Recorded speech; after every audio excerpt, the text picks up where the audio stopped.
Hey, what's going on guys, and welcome to episode 31 of Tekken 2 for the week of January 4th, 2020, where I wrap up the past week's video game and tech news in 2 minutes or less. Now, I totally forgot to let you guys know last week, but as you may have noticed, I posted it on Monday, and that will be the new schedule. I just feel like it makes more sense and it works better for me. Anyway, before we start, subscribe to the channel if you enjoy the content, and I might start up like goals again, so let's try to reach 10 likes on this video.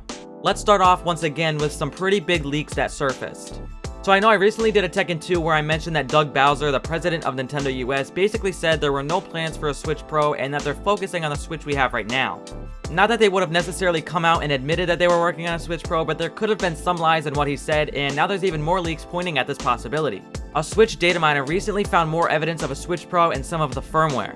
They say that it is codenamed Ala, that it will in fact support handheld mode with a new tablet featuring an OLED screen, have a new dock with 4K support, and will use the updated Marico SoC, allowing for better cooling, battery life, and performance. And this new chip may actually be inside of the dock itself, which is something I had always thought about and could allow the tablet to somehow communicate to the dock and collectively use both the technology in the tablet and the dock at the same time for more performance. And just for reference, the dock that we have now with the current Switch just acts as a TV converter. There's not really much technology inside, so the tablet is basically still doing all the work. Now, a few days later, another rumor suggested that the 4K in this upgraded Switch would be upscaled to 4K, not the true resolution, similar to how the PS4 Pro works. Either way though, Nintendo was supposedly asking developers to make new games support 4K a few months ago, so I guess we'll have to wait and see if it's native 4K or upscaled. Moving on, we actually have another Nintendo related rumor. Well, sort of. This week, Zelda Ocarina of Time supposedly got not a trademark renewal, but a new trademark registration, leading some to think there will be a full remake of this classic on Switch. This would make sense as 2021 is the Zelda series' 35th anniversary, and they obviously released a bundle of Mario games for Switch last September for that 35th anniversary. This also goes back to last August when Skyward Sword was listed on the Amazon UK site and then later taken down. And that website also listed the Need for Speed Hot Pursuit remaster, which did actually happen.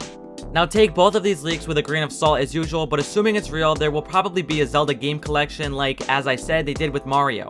But it could also just be for something like a 35th anniversary merch line or something like that. Let me know down in the comments what you guys would like to see in that bundle if it was to be true. Personally, I want them to do the same thing as the Mario anniversary with the 3-game collection and then a separate 1-game only release like what they're doing with Mario 3D World this February. In the collection, I would want yet another Twilight Princess HD remaster since they did one on the Wii U, then the Ocarina of Time remaster and a Majora's Mask remaster.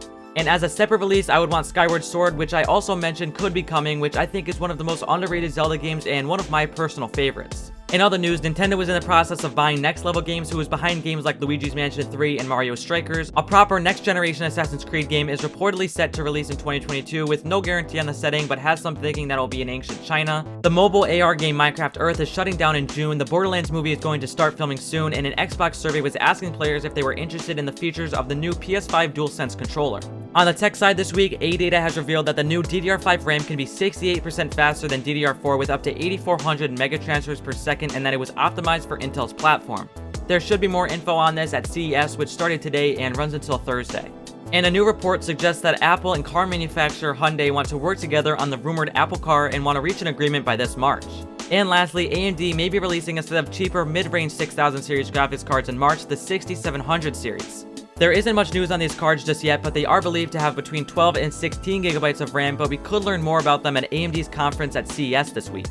And that is going to end it for episode 31 of Tekken 2 for the week of January 4th, 2020. Before you go, don't forget to subscribe if you're new and drop a like on the video.